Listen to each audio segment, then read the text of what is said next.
Hey, hi, welcome. Okay, this is going to be a really quick update. The White Lightning, my 1995 Chevy Cavalier. What's the deal with that? What's going to happen with that? Well, my dad and I were talking about it last night, and I pretty much already know. I was going to pull it out today and assess it a bit more, but on thinking on it, like I felt underneath on the driver's side, the floor is still okay, but the trim right on the edge underneath the door is pretty rough. So I know that won't pass the safety. It needed brake lines. I do remember now, and my dad and I were talking. He goes, yeah, he says that thing needs brake lines and everything.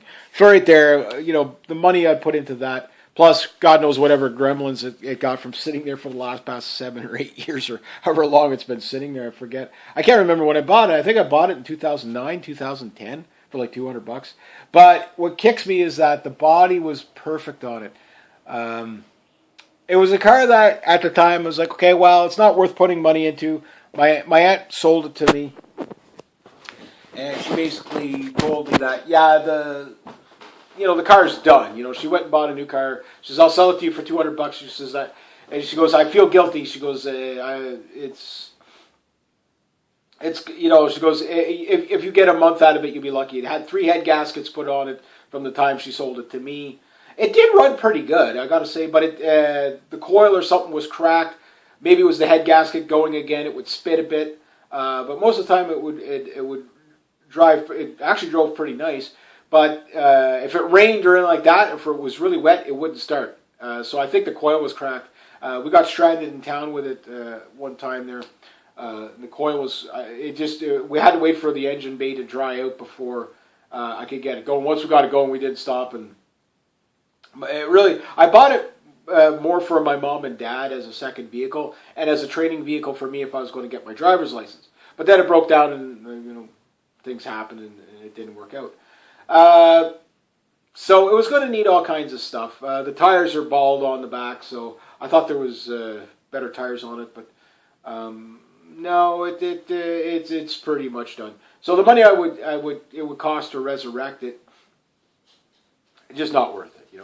I don't know, make it a derby car or something like that. I thought about making it a bush buggy. Oh, and the like I say, the transmission coolant line is a little cooler.